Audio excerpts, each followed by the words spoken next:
Hi, motion folk. I'm Sabrina Cheney. And I'm Penny Niederlander. And you've tuned into Nograph, the motion graphics podcast where motion graphics is all but forbidden as a topic of conversation.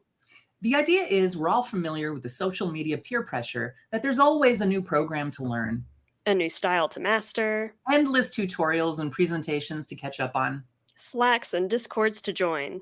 But we have this little theory that what really makes our work interesting is what people bring to it from outside our normal circles. So here at Nograph, we push all that aside and block out the noise and the pressure. Every week, we'll have a special industry guest on, and we'll just talk hobbies and passions and whatever they love to do when they're not at their desk. And at the end of every episode, we'll turn the mic over to our new friend, and they'll have a couple minutes to tie it all in. This is a podcast about our industry from the standpoint of a sustainable lifestyle and an ever-deepening well of inspiration. Thanks for joining, and let's go. Today we have Zack. Welcome. Hi. How's it going, Zack? It's going so well. Thanks for having me on. We're glad to have you on. Yeah, you have a good weekend? You have well rested? Yes, a good weekend. And no, I'm not well rested, but maybe that's like an artifact of the good weekend. Oh, okay. That was kind of good weekend. Yeah. Yeah. Just like seeing a lot of friends and kind of getting out and doing offline things, which was really nice. That's awesome. In New York, right? In Toronto. Oh, you're in Toronto. I'm in Toronto. Oh, very cool. Yeah. Is the weather nice up there right now? Ooh, I can't convert from Celsius to Fahrenheit, so it's decent. It's like, it's not below freezing yet, but it's threatening. A little chilly. You wear I was going to say a toque, which is Canadian for beanie. And that kind of weather. Warm sweater, cozy little hat. That's my favorite. It's nice. That sounds really good. Sweating my ass off in Texas, 90 degrees. Yeah, Still, no, it's autumn leaf here. Put on Gilmore Girls. It's that kind of vibe. Oh, when you're out on your own. Man, come on, girls. Feeling lonely. It's so cold. All you gotta do is call my name and I'll be there. All right. So before I go into that, Zack, tell us about your work before we stop talking about work. Yeah. Who are you? What kind of stuff do you do? What do you make? Etc. I'm a dork for the motion industry. After after attempting to be an artist for too many years, I realized I was kind of good at this problem-solving technical stuff.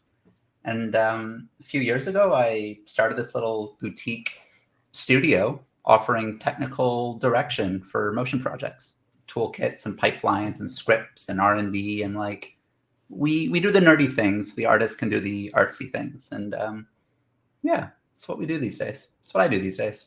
Cool. That's so cool. I think we're all familiar with like at least some of the programs, some of the things you've made. Yeah. I mean, I sell like a lot of. I have a bunch of like plugins for sale on AA scripts as well. Like this, me personally, outside of the studio. So like Flow is a big one, and then Flex and Explode shape layers and things. But then as a studio, it's stuff like Showtime broadcast packages. We've done a couple of those, and like a couple Spotify Wraps and some ESPN things and some other fun things that at some point the studio website should be updated to show. But yeah, that's always a problem. We'll put it in the link and we'll in the links. Yeah. Just keep checking, refreshing it. No. Like updating anyone's portfolio is like the worst. Oh, my reel is from 2020. Every time I think about it, I'm like, oh, and then I think about, I got to pick a song. Yeah. You know what? Next year. Penny, I'm the opposite. I have the song like already picked out, and now I just need to like back it up with stuff that I made. It's like, I just finished this big project, but it won't come out until a year from now. So all right, great. You got the song like waiting. What about the intro? You got to do the intro. You got to set the time aside. Intro is so fun. Anyway, oh my God, you love it. You're the opposite of me. This is becoming a work podcast. Oh no. Oh shit. So I'm instilling the banner. No work talk. What would go on your life reel, Zack? for like recent stuff? If you had a song and you were filling it up with what you do outside and offline, what would your reel have in it? So I feel like a million years ago in like junior high or something, I heard some quote that was more topical when I was in junior high. But like, if somebody were to make a video, like make a film of your life someday, make sure it doesn't go direct to VHS. Which, okay, it's a little antiquated, but like, I think it was only the past couple years that I really started being like, right, what am I doing outside of work? But these days, a lot. We recently moved back we moved to Toronto, my partner and I, from Portland. Before that, we were in LA. And so like this calendar year has been trying to make friends and do activities and like get out there and, you know, like exist as a human in more ways than just like what pays bills. So like the biggest one is I've been in like baking school for the past many months, just like one night a week. Just like it's continuing education, but like at a real culinary school. Just like working towards a baking certificate, just sort of for fun. That is so cool. First of all, baking is like, this could be a baking podcast. It seems like every guest here spends a lot of time in the kitchen. Yeah. Bread is real popular around these parts. But you are taking it serious, like Culinary Institute. Yeah. That's interesting. I mean, but like it gets you, you know, practically speaking, it gets you out of home for a bunch of hours a week. You're meeting people, which is nice in a new city. And at the end of every week, you come home with like infinite treats. And if you've got loved ones at home or friends or neighbors, like everyone's really happy about that. Suddenly our Tuesdays are really popular. It's weird how that works. Yeah, because like if you join a kickball league, all you're bringing home is dirty laundry, but you're like bringing home croissant. No, it's a problem. It's great though. It also means our freezer is full at any given time of just like various doughs or like cookies or cakes and pies and all sorts of things. Oh my goodness! What's your favorite thing you've made so far? Ooh, or top three if it's hard to narrow down. I think the top, there was like a Swiss roll that was made in one of the classes. So like a sponge cake with like a hazelnut and raspberry filling rolled up, drizzled in chocolate. I think that was my number one favorite thing. It was really good. It sounds less exciting, but we made some really good bran muffins. And I don't know if this is just because I'm past 35 now, but like they were very exciting to me. But they can go with anything. You could put butter, you could put jam. They were so good. And you could eat them with a poached egg and have like a savory bran muffin. Yeah. You're in your 30s and over, fiber is very exciting. Enjoy eating. If it's just like one fewer pill a day, like that's great. Hold on. So we have this banner from a previous episode, familiarity with flair. I'm thinking of changing it to familiarity with fiber. No. Maybe not. No, I love that. That's awesome. But yeah, it's like a great hobby. And like it's hard to say where the line is drawn between activity versus actual education. A lot of it is just like you're following through with the whole class, you're doing what the teacher's showing you, like what are you really doing yourself versus just administering what's being shown. But I'm like, hey, it's a hobby I've always enjoyed doing, and this is an enforced 4 to 5 hours a week to do something, and that itself is just very fulfilling. Yeah, it also sounds like pretty similar to play too. Like when play and learning are together, then it makes it a lot easier to learn and to integrate and actually stay in your mind. And I find that it was easy as kids, and they say like kids are like sponges, but we were also allowed to play a lot more as kids. And when you're an adult, I find that all of adult life just seems to be going back to that.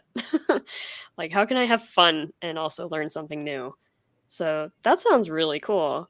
Yeah, it's sometimes you need to learn the rules to learn how to break them. It's a bit easier to break the rule. You can be like, oh, I fucked up. I like put too much butter in, and it was great. Right. Like you've started to go off on your own and realize like what you can add. Right. Yeah. Mm-hmm. It's really nice. Or just like, maybe you wouldn't stop to think like, hey, I'm going to make trying to think of a silly example. Like, I'm gonna make a Black Forest cake. Like, I would never make a Black Forest cake. I don't really care about that. And now that I've sort of been forced to, I feel justified in that. Like, oh, I have no interest in decorating cakes. Like, I am bad at this, and I don't like it. But like, it gives you a chance to like force. I don't know. It's rare that for me that I would spend like so many hours trying something I probably won't like. And this is just like a good way to do that. Find a class. Yeah. Yeah. Well, if you open your own bakery someday, I'll be the Kiki who delivers all your stuff on a broomstick. That's like my life dream. We talk about this. So I live with another motion designer, Jasper Hilgers, wonderful human. And she does like a lot of sewing and knitting. And so she's like sewing stuff. She's got a and like knit stuff and give it away. And we're like, okay, so this is what the division of labor is. Like, she'll be sewing and knitting things, I'll be baking things, and that'll be a little business that we set up somewhere with like a little coffee stand. Very cute. That actually sounds so cozy. I think it's so cottagecore. I love that so Yeah, much. just run away from the industry, and the two of us can Yeah. do Hell yeah. analog. Okay. I'm coming up to Toronto when that brick and mortar is up. Nice. Yeah. What's like if you were on the US version of Great British Bake Off, if we were doing Great American Bake Off, what Yeah. would be the category that you're like, I'm gonna kill it? Ooh. Oh. Anxiety. No. Oh. Yeah. I don't know. Like, not breads. Like, I have no interest in like the bread week. That is always just the most boring thing. I really like savory baking, like tarts and galettes and like meat pies and things that are, you know, they're always going to be ugly, but there's something to be said for like a really good, I don't know, like veggie full pastry. That's what I like. At least I'd like to think that I'd be good at it, but maybe I'm just better at eating it. Have you done any like empanadas or anything yet? Or no, not I was gonna say not through the school, but also like not personally. The closest I've done is like big squash or mushroom or tomato galettes or tarts and things like that, where okay. like a lot of veggies layered up with some dough. And Are you vegetarian? Sorry? Are you vegetarian? No. Oh, okay. But you know, it's just like everyone can enjoy that versus meat stuff is hit or miss. Mm-hmm. Yeah. Oh. How about you two? I'm not. I'm omnivore. I don't know how I would do Texas without. I meant baking wise. What would your like? Oh God. What would you try to enter and excel in? I think like just cookies or biscuits or something. Yeah. I kept revisiting the same YouTube sugar cookie recipe so many times that I just like wrote down the ingredients, and from there I've got it. But I got tired of like having to open the same link and like figure out where in the description, and then it's a whole like my phone keeps falling asleep and I have to wake it up, so I'm like, screw this, I need to write down the ingredients. And then now it's just on my fridge at all times. Yeah, I am not a baker. When I said a baking podcast, I'm just host. That works. I'm not good at that. I don't know. Honestly, I could see you being the host of Great American Bake Off. Yeah. Sample the goodies, cheerlead a little bit, make everyone feel great. I could eat my way through anything. Absolutely. Yeah. That's where my talents really lie. Nice. It's good to know the strengths. Yeah. Mm-hmm. Yeah. I did though, you know, like just thinking of when you said bran muffins, I was thinking I need to remember to make myself. I have a good recipe for these muffins that are like mostly made out of shredded apple. Okay. And they're these little like these two runners have a cookbook, and like it's like run fast, eat fast, or something like that. And I'm like, oh, those, I forgot about those. Like they're high in fiber, they're high in like carbs and sugar, you know, because you can eat them and then like, you know, hit the road. Oh my God, I gotta make those again. So that's my closest to baking. There's no flour. Nice. Well, what else? Okay, all right. So we've got baking, which is baking's a big one. I think baking is also a big one because like I've committed, you know, money to it by taking classes, so it's like it's ever present. But I also just as far as other pastimes, there's this organization internationally. It's an international organization called Puzzled Pint. So like puzzled in the past tense, I suppose, adjective.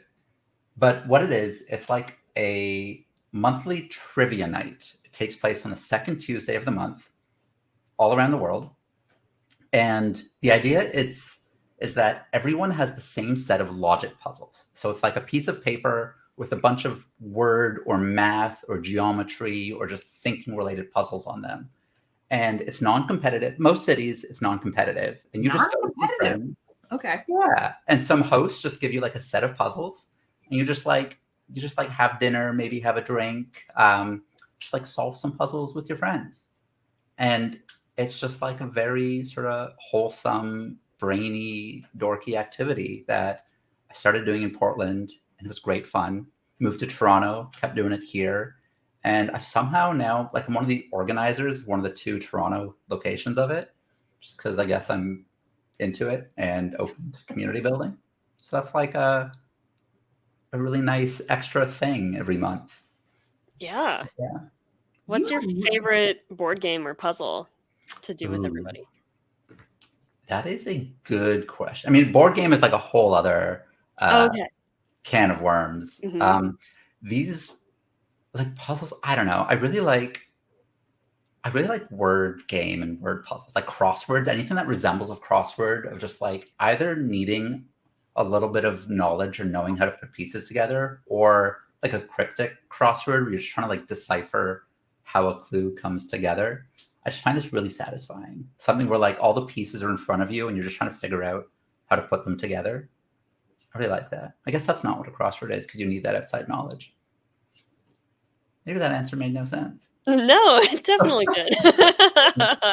Do you have all your puzzles every morning? Do you do all the like, word puzzles, like connections and stuff? I used to do like Wordle when it started, and then connections, and I found them like a little I don't know, like a little just like inane. Like they were just like kind of too, I don't want to say they're too simple, because that sounds like weirdly self-aggrandizing, but like there wasn't really I'm too smart for these. Well, I just found they weren't very engaging. But there's a few others that I've found since that I like, and one is called like Minute Cryptic. It's just minutecryptic.com, but it's like a cryptic crossword puzzle, which it's a whole other skill set. Those have strange rules of wordplay and like indicators. Cryptic crosswords are like British. It's like a British crossword, and they just do things differently over there. Oh. Another is like another New York Times one that is only in Canada as of the time of this recording, called Zorse. And what they do is they take 2 like quotes or phrases and they turn them into one, like overlapping. And the clue is in some way suggesting like the answer there. So one of them was like, I'm trying to think of any example, but I can't right now. But for example, it'd be like predictions. I think one of the past few days was predictions about a Netflix show's future. And the answer was like, Stranger Things are going to get worse. Like, where Stranger Things is part of it, and then things are going to get worse is just a sentence. And you have like one letter revealed, and you've got to figure out the entire phrase based on that. God, that sounds awful. Weird. Yeah. Yeah. I mean, it's like takes a certain sort of like self-hatred to enjoy just like fighting these things. But I don't know. I like it. It's so satisfying though when you get it right. If you get it right. Yeah. Mm-hmm. And when you fail, inevitably, you're just like, well, never mind. Maybe tomorrow. But yeah. I was checking my phone because immediately I was like, I got to get the Gothamist crossword up, because I was looking at it, and the other day, I think someone in the comments mentioned that there's a crossword every day, and I'm like, there's a crossword on Gothamist? And so I look, and sure enough, there's this crossword puzzle. And then I'm like, oh, maybe I can get in on this. And I'm like, like 1, 2, 3, 4, 5 across, potential water contaminator. I don't know. E. coli? Wait, ECO, Potentially, yeah. Like the New York Times being the most famous, like they have a difficulty rating. So the earlier in the week, the easier it is. Oh. So like Mondays are like the easiest. Thursdays always have a theme. I think Saturdays are the biggest, but they're about a Thursday difficulty. Like they've got a whole scheme to it versus others like The Guardian, I think are a little more balanced day by day. But yeah, crossword. I need the baby's first crossword. Okay, I think I know the second one. It's another Fibercross. He visits many homes once a year, and I'm like, Santa? You know, some of them maybe, but there was one day, like the first day I looked at it, I was like, I don't know what you're talking about. There's so I'm like trying to pull something up physically here. I have an e-ink notepad that I really like. Oh, cool. And it can sync with Dropbox just as a feature of it. It can sync PDFs or whatever.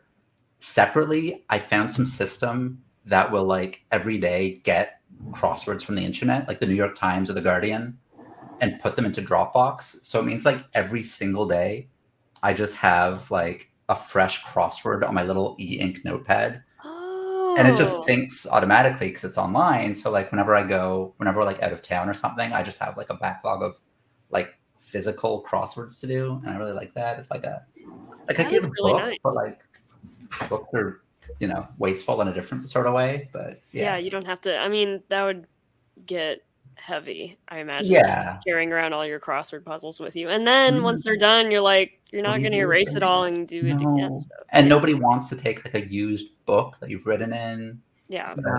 That makes a lot more sense. That is nifty, though. I didn't know that was possible. Yeah, it's just a weird, like hobby tech stack of putting things together and in a silly way. Cool. Puzzles. I love that. Okay, so wait, the puzzle. Wait, what is it called again? Puzzle Pint? Puzzled Pint. And the site, puzzledpint.com, free to join. It's just like good, wholesome fun. And where do you do it? Where do you do Puzzled Pint? So it's at a public venue every month. And part of getting into this is that when you go to the website to try to see the location for your city for the next month, you have to solve a puzzle. So like it gives you a puzzle, a location puzzle, which once you solve it, you enter like the answer into the website, and then it reveals all the locations around the world for that month. So in Toronto, there's two venues, like there's two groups, and they rotate venues every month. In Portland, it changed venues as well. I'm sure like in every city, they try to like mix it up to keep it a little interesting. But yeah, it's the second Tuesday of each month. And the Friday beforehand is when the location puzzle is posted. And I'm just looking here. I'm like, yeah, there's Austin, Dallas, Houston, as far as Texas goes. I think New York City has like 3 in the general region. But yeah, it's just a fun activity. And all the old puzzles are on their websites. You can always just go and download them and do these fun little activities. But it's been nice, just like meeting friends in the city. Yeah, as the organizer, how has that affected your social life? Well, I used to like get a group of friends to go to these. Like in Portland, I would pull a few friends, both like motion friends and not. And same in Toronto. And then when they started asking for more people to help organize, I'm like, I like being part of this community building side, but like I miss being able to do the puzzles, like sit down and actually engage with it. Mm-hmm. But I guess I talked my sister into helping organize. So every month, she or I will take turns on who's hosting versus who gets to like participate with our friends. That's good. But I've got this little like contingent of people that come out every month to like sit around and do puzzles and like catch up, which is always hard to make time for. And this kind of gives you something to look forward to, just knowing it's at a regular schedule. Cool. Which as an adult is the best. You need that. Mm-hmm. Yeah. Like starts early, ends early. You're in bed by 11. Salt. Not like a friend coming, like driving by and like, hey, losers, get in. We're going puzzling. Like, I can't. No. I didn't plan for it. I'm not dressed for puzzles. So. I'm not wearing my Riddler suit. I'm sorry. It's Okay, but a Halloween version of Puzzled Pint showing up in the Riddler's costume, I think you'd be the talk of the town. That would be pretty great. So I gotta like find a bunch of question marks by Halloween. Yeah. I feel like you are excelling at the adult art of like making friends in a new city, which some people find very intimidating. Yeah. I mean, it's all about like joining a group. It's like you gotta do an activity. You can't like just go to a bar, you know? Like, no, find an activity, friends of friends. But this is like, for me, this is so I'm from Toronto, but I haven't lived here in about a decade. And in the middle, there were 3 other cities. So like I've done this a few times. Jasper's lived in like 6, 7 cities in her life. Like we're used to this pattern of leaving things and like finding new things. And so, yeah, I think that's part of it. It's also, I think, part of this awareness of, I mean, I'm not going to speak for her, but for myself, I'm like, it is really easy for me to not leave this room. Like it is the easiest thing in the world for me just to be at my computer. If I want to do something fun, I'll play a game. I'll talk to people online. I'll work here. Like it's very easy. And so I'm like, I don't like who I am when everything I do is digital. And so I'm very intentional about building this into my life of like, okay, let's go to these events. Let's find these classes. Let's make sure I'm biking, going to a gym, like seeing friends whenever we can. Like I need to do this to like be happy with myself. Like to feel like a human. Yeah. This is hitting for me. I'm like very relatable. But you could just stay in your room. Like you don't that's the thing. It's not like you're like sitting there like I hate this. I wish I could have something to do. Right. Like, No, I have 600 games in my Steam library. Like I don't need to go anywhere. I'm fine. End of time. My Kindle's right here. Graphic novels I haven't read. Like it's the happy place. Yeah. Yeah, but it's just friends aren't. The friends don't materialize. No, and I like myself more. Like I find it more interesting. I find myself more interesting when I'm doing interesting things, and so like I just want to nurture that. Yeah. And it also makes a difference. Like when I was single, it was a lot easier just to like be inside and doesn't affect anyone. But I'm like, no, like let's be like the better me for my partner and for like the community, and that's just really nice. So. Oh, I love that. Yeah. That's also I love the thing that like no, I have to go out and get drinks and play puzzles with my friends from my partner. I mean, we both work from home. Like the need for either one of us to have the home to ourselves is like that's real. Yeah. You're like, get out, Zach. Leave now. Let me take a bath and read my book. There's a lot to be said for that. Mm-hmm. God, that sounds awesome. Trips. Yeah. Yeah. It's cool. Mixes it up. Yeah. I mean, there's also it's getting into the whole topic that shouldn't be talked about. But I go to like local meetups whenever I can, which like once a month here. It's been like this group's been meeting, doing a happy hour for the past 10 years. And so it's like nice to have a long, stable event series here. It's just like people in our industry, all these people that work from home meeting up once a month just to like get out and talk to each other. And it's really pleasant. Yeah. It makes a big difference. And we can bookmark that so we could name it towards the end. But totally understand and get what you mean. Have done those myself. And it's interesting because half of what I wanted to talk about when I went to those meetups was, what else are you doing? And it's an opportunity to do so. You could go either way. Yeah. And just make new friends. Yeah. You can network or you could socialize and meet like-minded people. So you mentioned cycling a little bit. Have you been doing that forever or is this a new development? Ooh, I think for all my life, I've said I cycle more than I do. So that's been forever, Mm-hmm. Like, oh yeah, I'm an avid cyclist. It's been 3 months since I've looked at my bike. Well, it depends. It's phases. Certainly like now that it's a bit colder here, like I'm just biking less in Toronto. But also like after living in LA for too many years, I got like scared out of biking after being like a very avid cyclist in Montreal and Toronto before that. But that is something I'm just like trying to build more into my life. It's just like an everyday, like, sorry, not as an everyday, but like as a very regular non-eventful. Like, you want to trivialize the things that you want to like really do, make it like no big deal.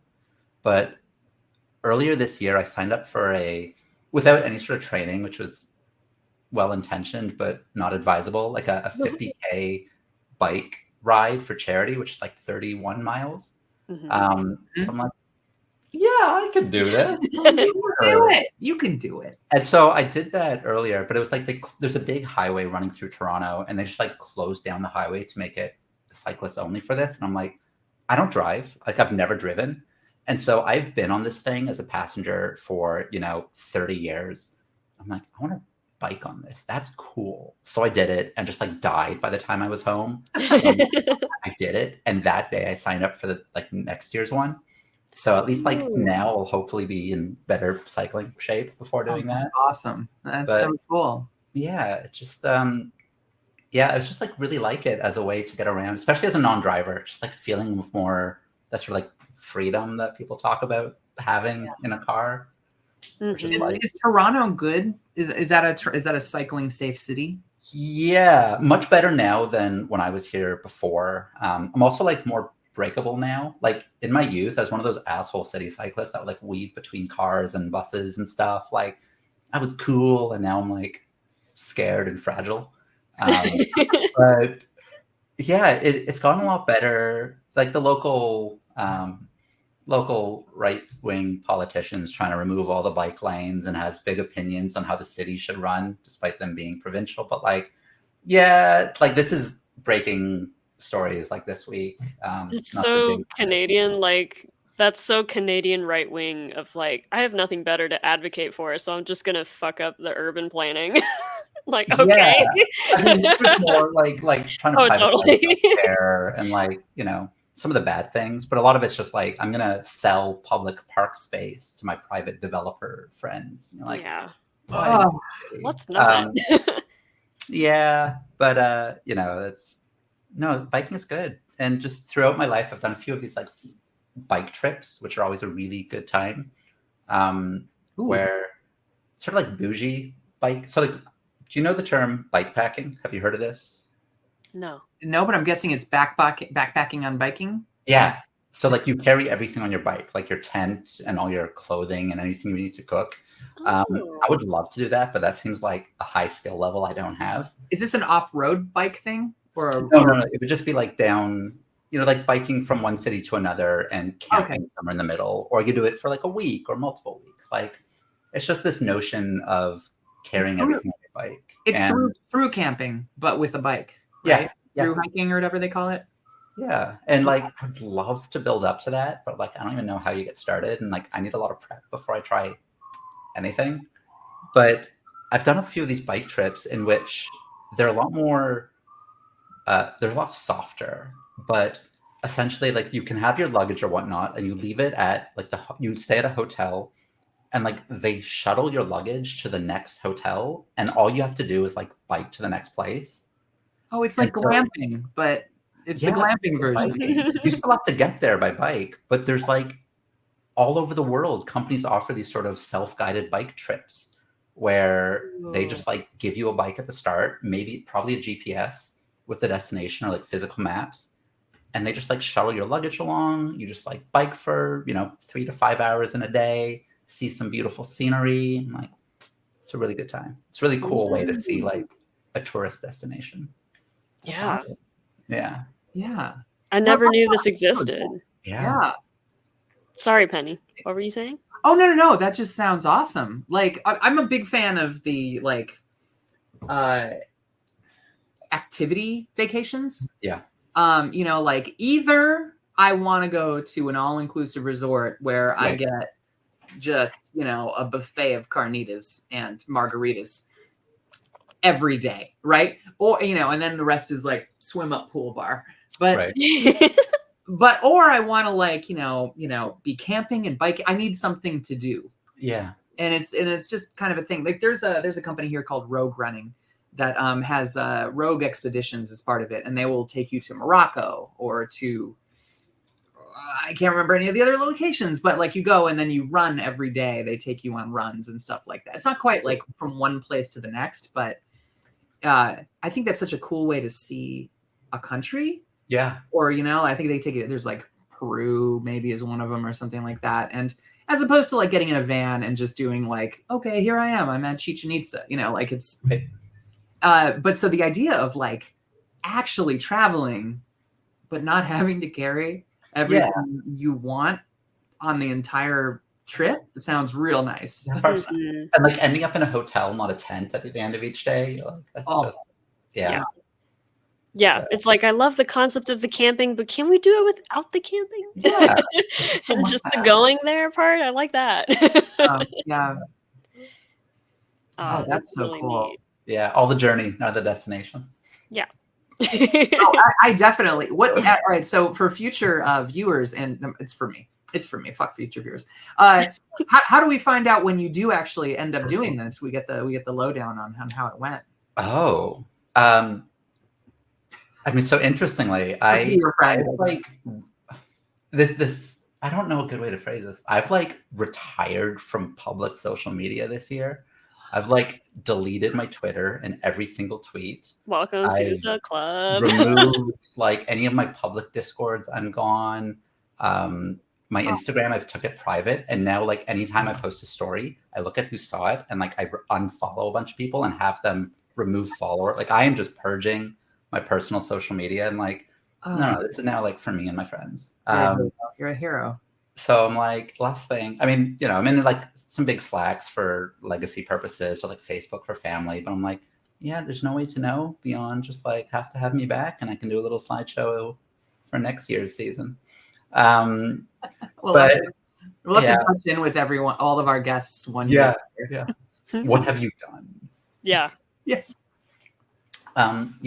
No, it's just I don't know, hiding from the public eye. I feel like 10 years ago I was on a lot of podcasts and talks and presenting, and now I'm just like, fuck it, who cares? Oh, God, I'm honored you chose our humble podcast. No, but like the work stuff, like like I've been on like talk about the career or the plugins or the courses, and I'm like, I don't know, that was young me. There were work visas to get back then. That brings us to our Creative Cow sponsored expression section. I'm kidding. No work time. Yeah. It's interesting. It's good. Yeah. Although we did just plan our holiday travel to Morocco this year. No way. We go away. And then up to Portugal for a little bit. We were trying to do a bike trip in Portugal, but all of the operators there are like, you don't want to bike in the mountains in December. Like, that's just a bad idea. And we're like, oh, yeah, that makes a lot of sense. Yeah. It's like, okay, I guess we'll stay in the beautiful city. Stay alive and not die. Yeah. Yeah. What about Morocco? I bet you could do some biking in Morocco. Yeah, there's opportunities for it.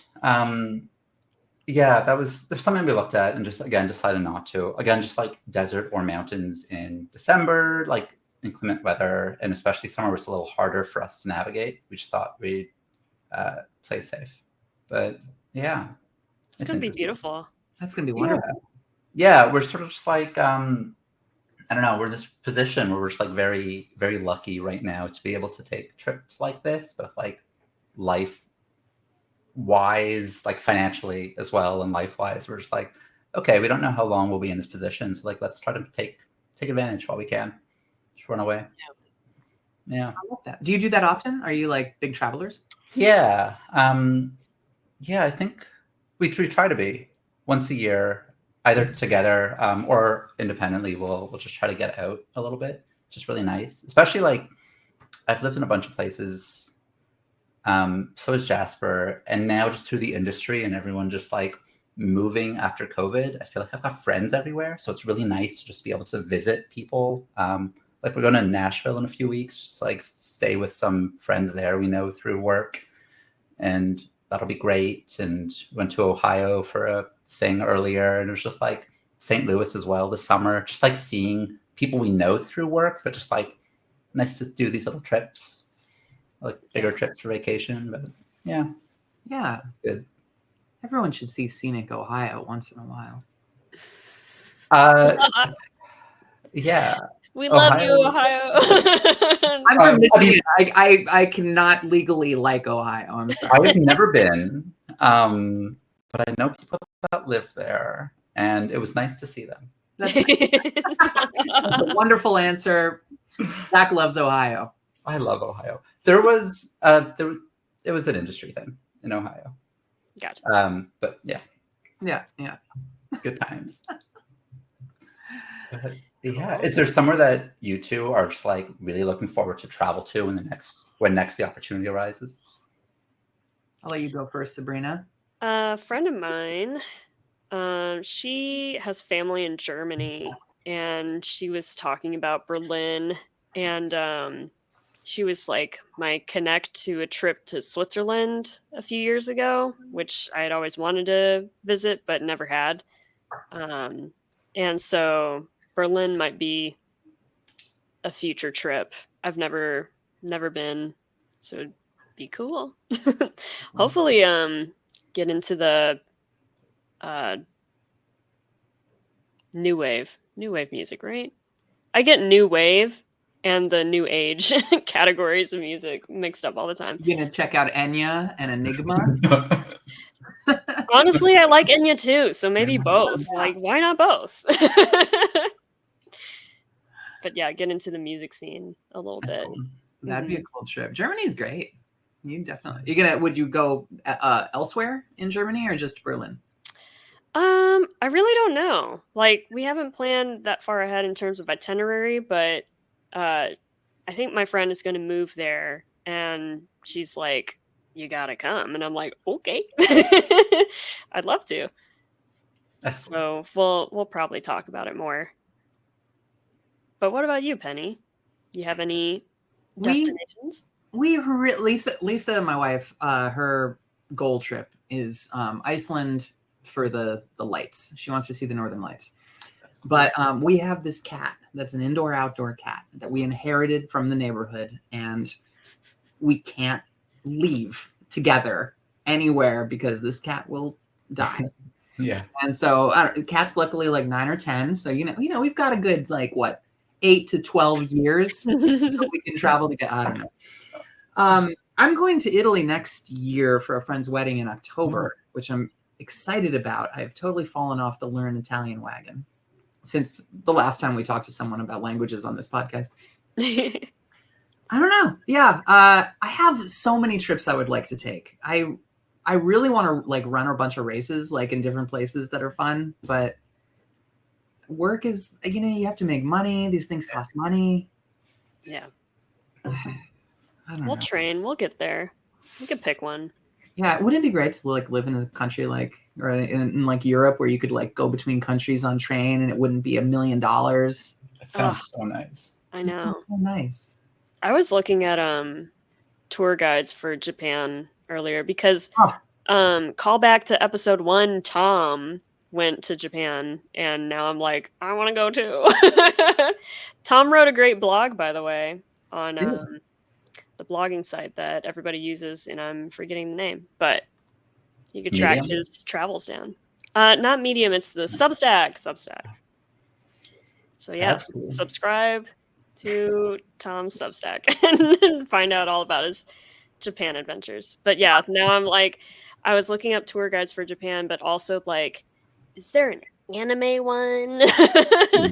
Or is there one just for Hokkaido, because the author of Full Metal Alchemist was born in Hokkaido, and now I really want to go there, and it's supposed to be really pretty, but also, the nerd in me is also I want to know where she grew up. Well, I think you should take a month off and just do it. Just travel. Oh, Penny, if I have your permission, then I'm ready to go right now.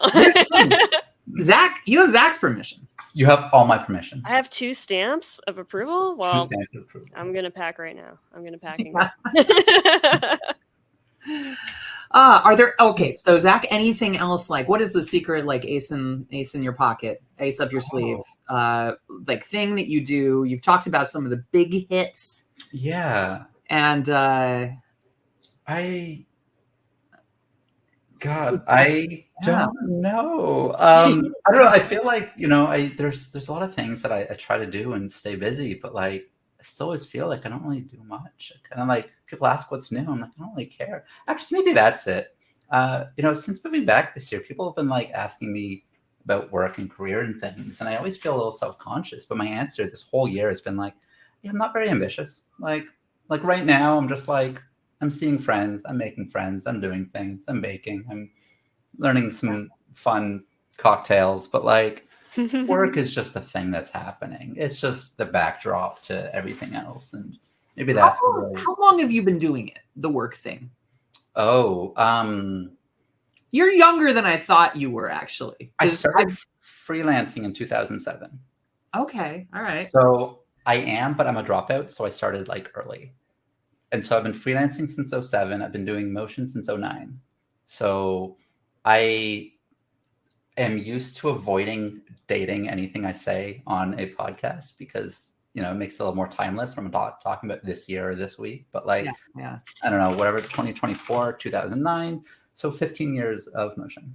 Okay. Which is enough for me to be like, yeah, I own a studio, but like, it's fine. Really, these bagels, my God. Oh, yes. Yeah. Everything's seasoned that. So I made bagels in class last week. They were exceptional. Oh. But yeah. Yeah. So I think that's the thing. Just like stop caring about work and like it's a lot more interesting.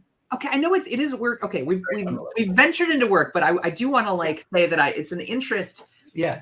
It's a tangential thing of like, do you feel you? No, well, hold on, no. I'm still not talking about work. Put the banner away, Sabrina. No. Do you feel that there was a time period where you hit like a span where you were like at 10 years, you're like, you know what? Now I realize there's more. Like you grinded for a certain amount of time, and then you like, oh, I'm a full. Because all right, I think I bring this up every podcast, but like I've been doing this for 22, 23 years since college, right? And I was super into it. It was like I could sit down on my computer and just do stuff. Yeah.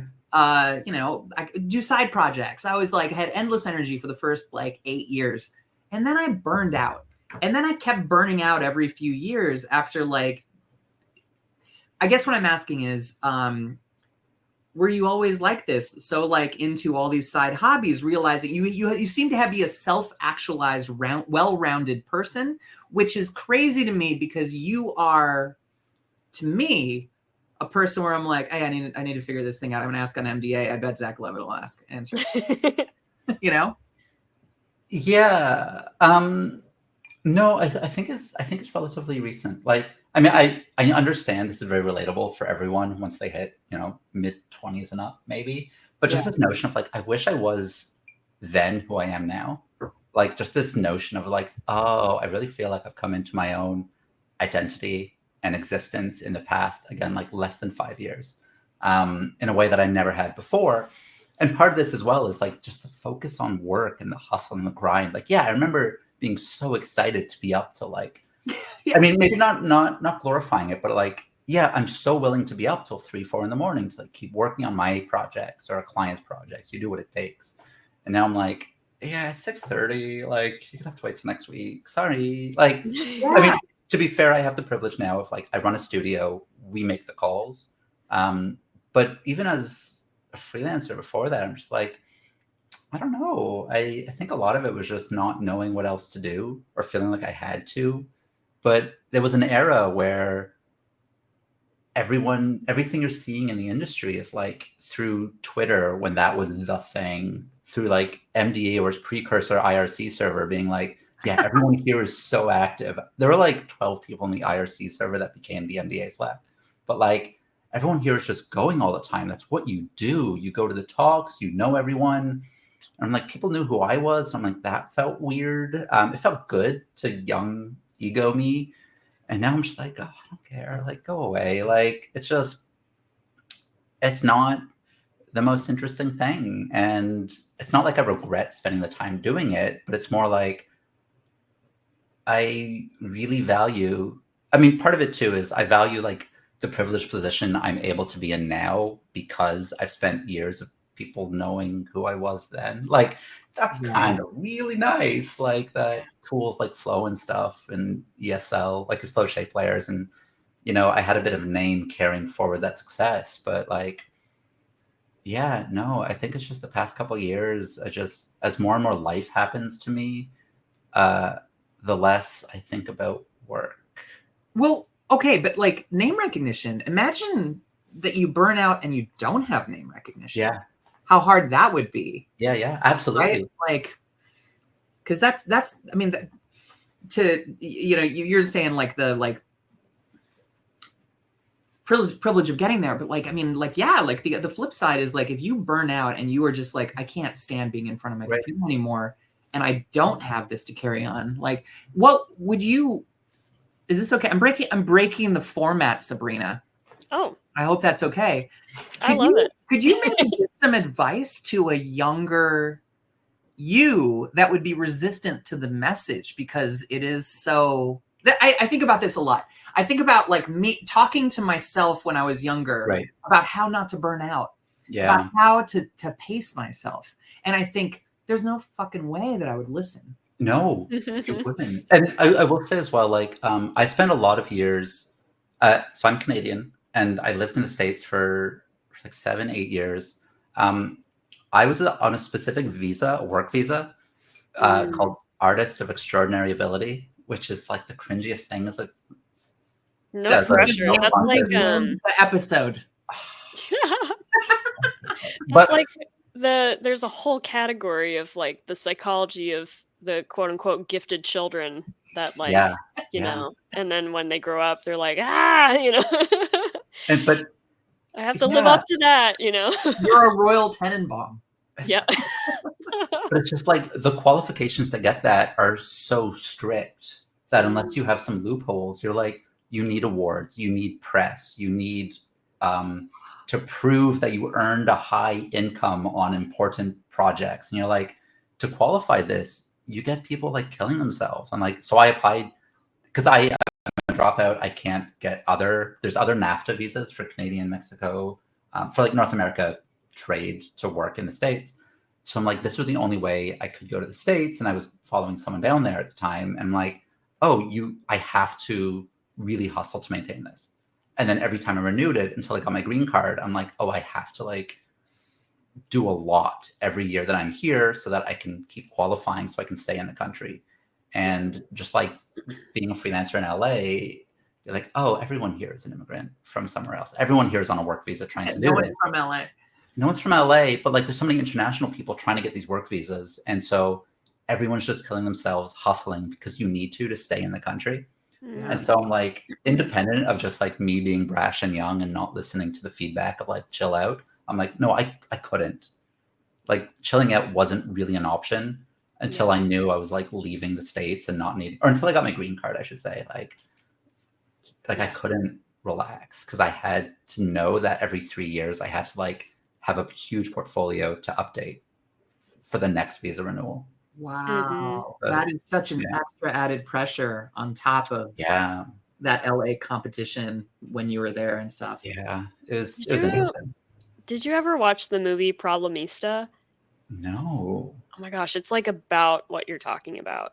The main character is somebody who needs to get their visa to stay in the US and follow their dream of being like a toy designer. And he's like so creative and buoyant, even like his walk is like very bouncy, and he's just like a character who's just like, I just want to imbue the world with some joy, and the pressure that's over him all the time. But it's told in a kind of fun, fantastic way, and Tilda Swinton is in it too, and she's awesome. So highly recommend, but it would be relatable. But that's like a pop culture like comparison to what you're talking about. But I understand and I feel that just for the people that I've known who are super talented and amazing, but they have to like prove that they quote unquote deserve to be here, and it's like it sucks. But also like I'm sorry, like to praise you a little bit, like a lot of people that would go through that would have like a little bit of a survival bias. Like I think that like you are very like aware like of your success, too. Oh, yeah. Really impressive, I understand, like, in this industry, like, I do weird, different stuff. Like, I've been very lucky to be where I am, and I'm like, I don't know how this happened, and just like, I'm here. That's really cool. It's nice. We'll see what comes next. But yeah, it's just it doesn't have to be everything all the time now. Have to be. I'm just like, right, like this, I don't know. This sounds so glib, but like, interesting people have interests, and I'm like, I've really enjoyed getting to know myself as an interesting person, and that's been neat. Have you always had all these side interests though? Like when you were in the thick of it, like, okay, so we've talked about your current hobbies and we've talked about how like you hustle, but did you have these side interests while you were hustling? I mean, yes, to some extent, but like, I don't think it'll be hard for you two or any listener to understand someone that is like,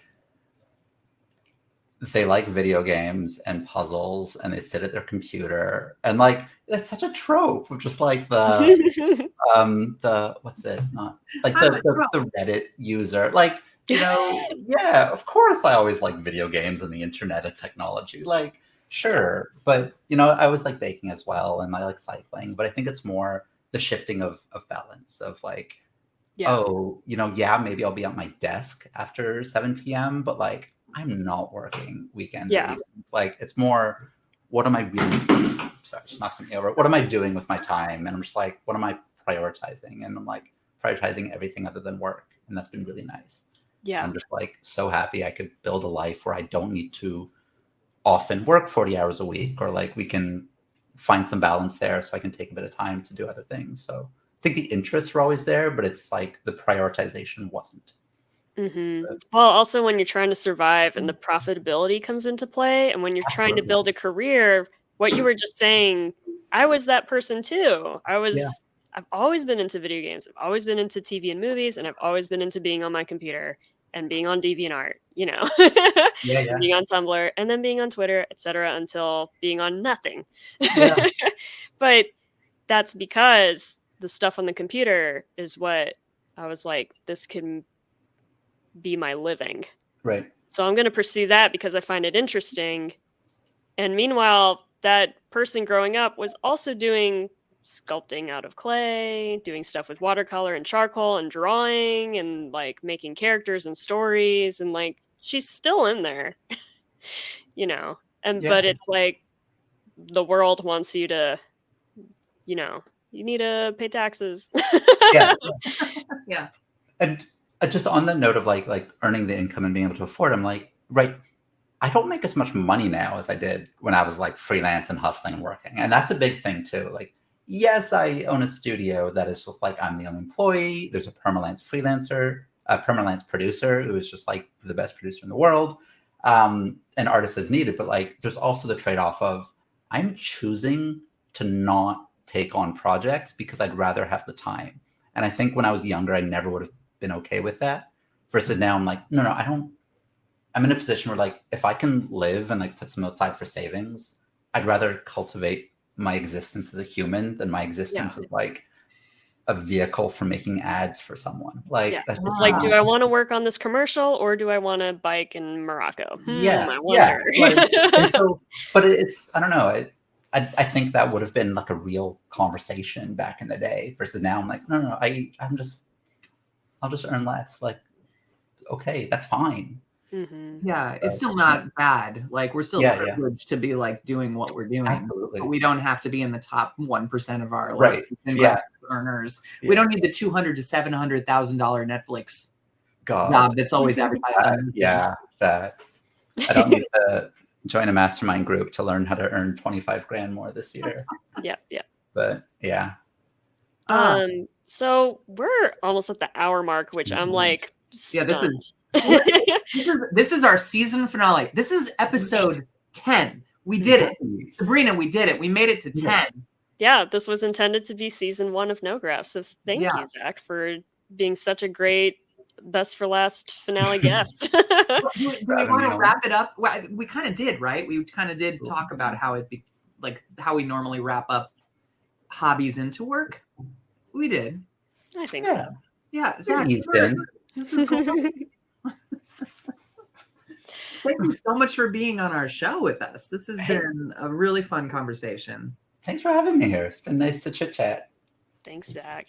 And thank you out there for listening to episode 10, end of season 1 of Nograph. Pew, pew, pew, pew. When you're out on your own, feeling lonely and so cold, all you gotta do is listen to Nograph. Okay, bye everybody. Bye, everyone.